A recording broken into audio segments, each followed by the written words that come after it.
Hello everyone, my name is Taboo Conspiracy, and I'm a Flat Earther.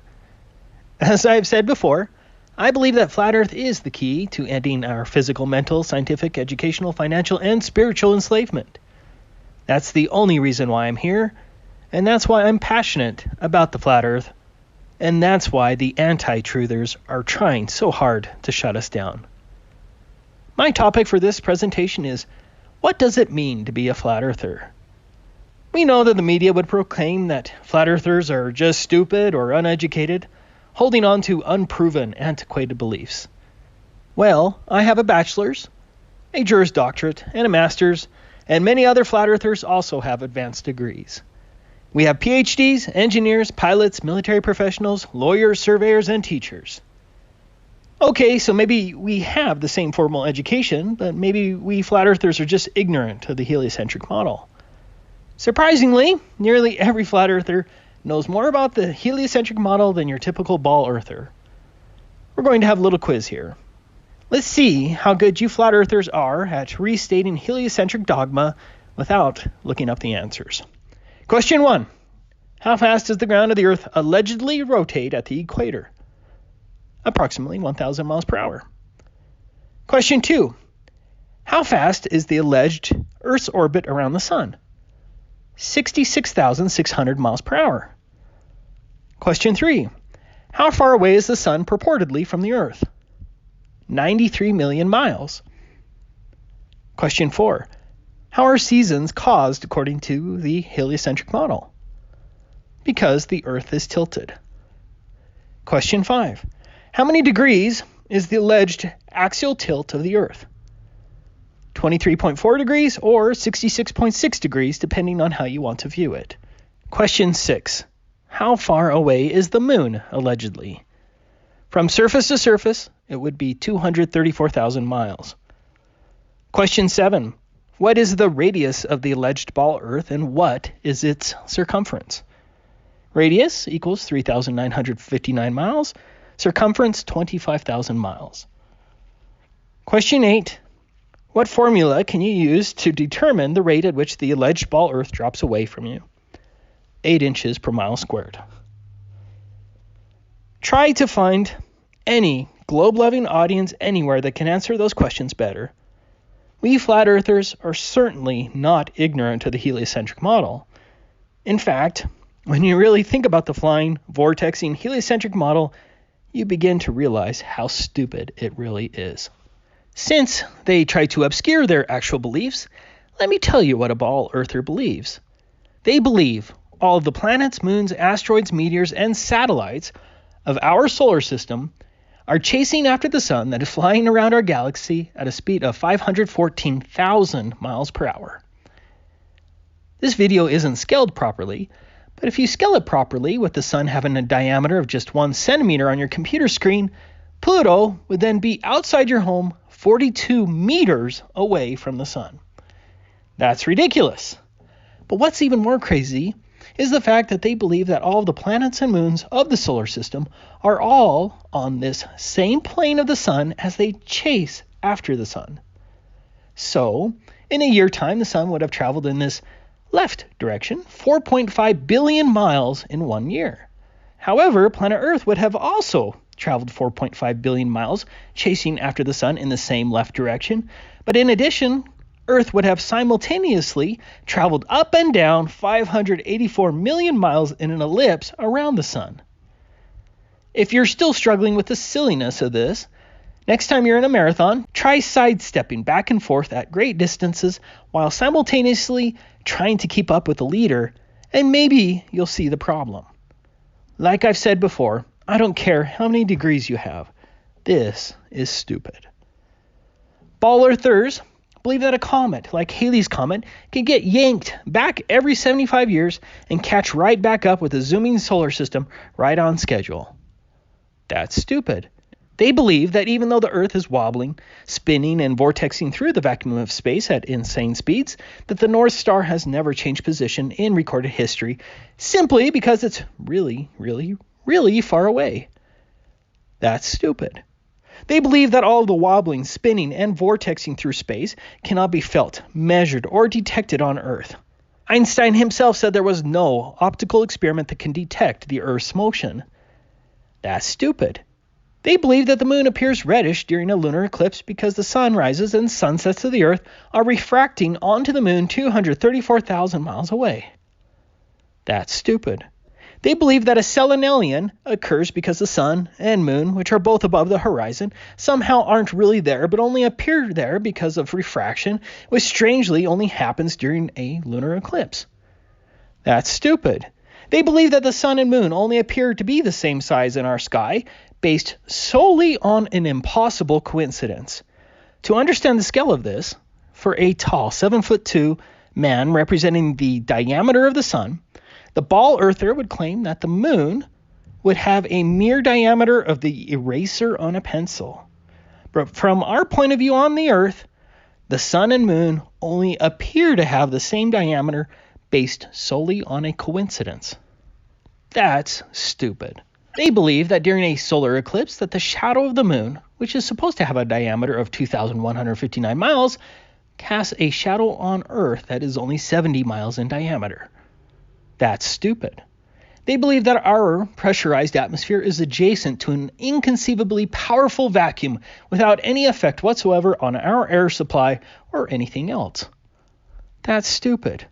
They believe that the Earth curves away from you at 8 inches per mile squared based on a ball Earth radius of 3,959 miles, and yet all the evidence demonstrates that we see way too far and there is no measurable curvature. An Earth radius of 3,959 miles? That's stupid.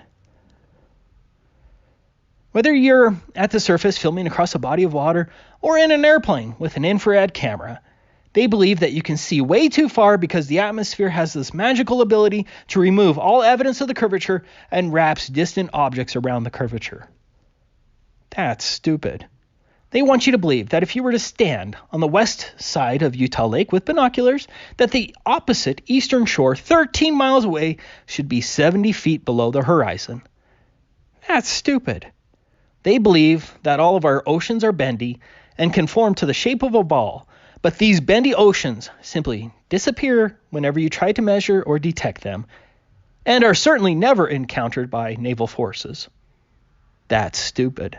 They believe that the bulge of the Earth can disappear and relocate many miles further while leaving objects in between unaffected, like in this infamous Black Swan video from BMLS B69.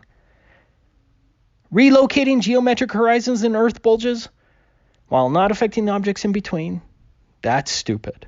They believe that the only way to tell whether a distant boat is actually a mirage is by the curvature calculator. No, that boat is not a mirage. That is stupid.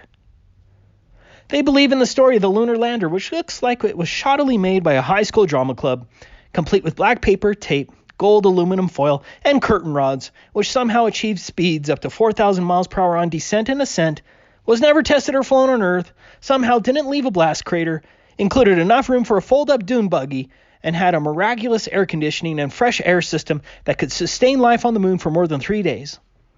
That's stupid.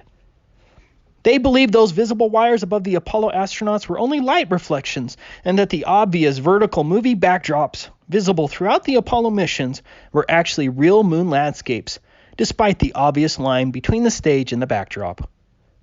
That's stupid.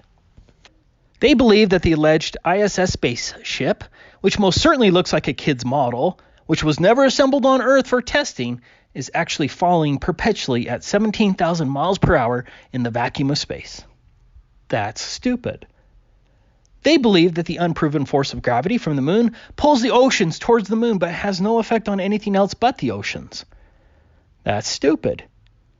In addition to the alleged gravity of the moon pulling the oceans, they believe that the moon causes high tides on the opposite side of the Earth by causing the Earth to bounce, which bulges the oceans away from the moon. That's stupid.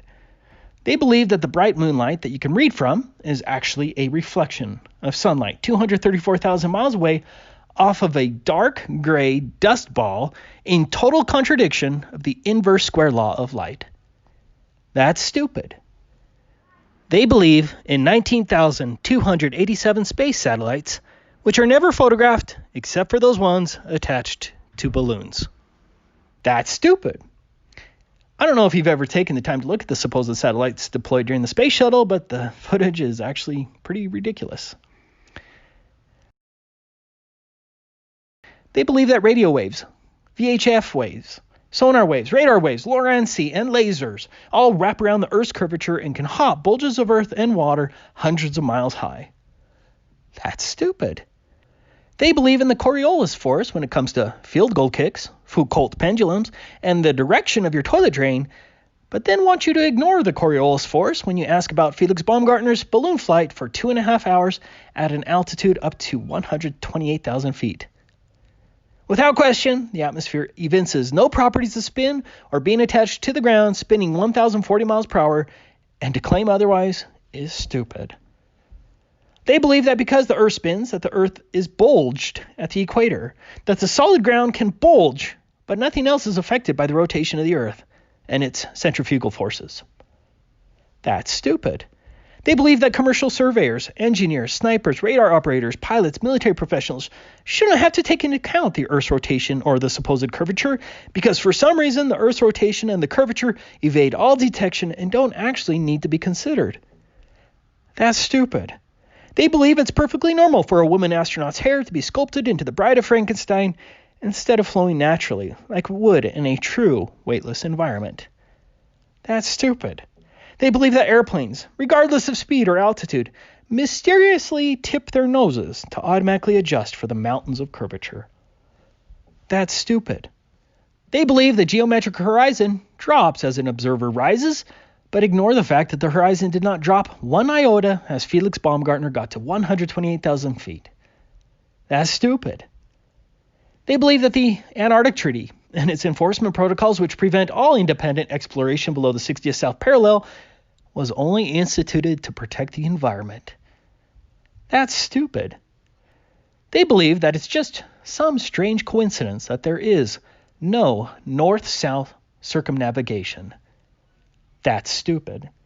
They believe the alleged ball planet of Pluto coincidentally happens to have an unmistakable Disney Pluto dog on it. That's stupid. They believe that the first photograph of Earth in 43 years just happened to have the word sex spelled in the clouds. That's stupid. They believe that supposed space rockets, like the space shuttle, arc and look like they're falling down only because the rocket is leveling out in space. That's stupid. They believe that you were accidentally created by rocks and ooze and that life really doesn't exist. It's not okay to say that the Earth is flat. I keep getting this question. There's no such thing as life, really, that we're very complicated rocks. And we're a chemical reaction that got complex enough to become conscious. That's stupid. They believe that a high-precision gyroscope, which retains rigidity in space, somehow automatically corrects for both curvature and axial rotation. That's stupid. They believe that a volcanic plume, which can shoot straight up in the air, is somehow unaffected by the spin of the 1,000 mile per hour ground below it. That somehow the upper layers of the plume speed up to keep up with the lower levels of the plume. That's stupid. They believe conformity is a virtue, parroting is intelligence, and any statements outside the approved narrative must be censored. That's stupid. To be clear, I'm not calling ball earthers stupid, but their irrational, unproven, silly beliefs, devoid of all evidence, are certainly stupid. And if you refuse to think for yourself and to investigate the flat earth with an open mind, that is stupid. Now that we've covered much of what a ball earther believes, what does a flat earther believe? I can't speak for everyone, but this is what I believe as a flat earther. Based on all of the evidence, I believe the Earth is a flat and motionless plane because all reasonable and objective tests that you can perform indicate the Earth is flat and stationary. These tests are repeatable, observable, and falsifiable by anyone. No presuppositions, no pseudoscience dogma, and no appeals to authority figures and conformity. Simply stated, the evidence supporting a flat and stationary Earth far outweighs the evidence of a whirling, twirling ball flying through the vacuum of space. As shown now by hundreds of videos and photographs, There is no measurable curvature, even though the curvature should be easily detectable with modern instruments and experienced in everyday life. Even at heights more than 121,000 feet, there's no curvature, and that belies everything we've been shown and told since we were children. I believe that geometric bulges of the ball Earth cannot disappear and relocate to present a false flat Earth and let us see or detect objects that should be hidden by mountains of curvature. I believe in honest skepticism and demand clear, rational, objective, demonstrable, testable, repeatable, and relevant evidence to prove the shape of our Earth. I believe the Earth is not in space, and that space, at least as it's widely understood, is fake. Space has been faked by NASA and all of the other fraudulent space agencies and their corporate subsidiaries, as shown by all the wires, ridiculous toy models, space bubbles, and many CGI mistakes. I believe the Apollo moon missions, which ended 48 years ago, were poorly faked, with 1960s movie props, wires, models, paintings, and obvious movie backdrops. Because NASA has faked space and the moon landings, I believe that NASA is a criminal organization stealing $62 million per day from the American taxpayer under false pretense. Astronauts are nothing more than poor actors who lie continually and should not be venerated by children. I believe that if NASA and their subsidiaries faked any of it, as the clear evidence shows, then we can rightfully assume that they fake all of it, which they do. That is the logical and right approach. I believe that it's impossible for a pressurized atmosphere to exist next to the unbelievably powerful vacuum of space. The vacuum of space, if it existed, would certainly kill us all. I believe that it's okay to theorize and speculate, but theories and speculations do not constitute fact, but are beliefs, and should never be stated as fact. I believe in a humble, true science based on the actual scientific method, which includes an independent variable that can be manipulated to change the dependent variable. And I certainly do not believe in dogmatic, top-down narratives. True science should welcome all questions and challenges. Because so much of science is now based on nothing but phony stories, blunders, and dogma, we must give science and academia a major overhaul. I do not believe in groupthink, but I believe in our own God-given individual intuition, reason, and logic. I believe every person must think for themselves, conduct their own objective research, and reach their own rational conclusions based on demonstrable evidence, and you'll never hear a ball earther tell you the same. I believe that institutionalized conformity is destroying humanity, and the evidence of our idiocracy is unfortunately becoming clearer every day. I believe it is our duty to share truth to the best of our ability. Finally, I believe in Jesus Christ. In fact, I love Christianity and the Bible. But I believe that any good and truth-loving individual from any background is welcome to my Flat Earth family. In conclusion, I can only advise what every Christian should know, and that is, prove all things, hold fast that which is good.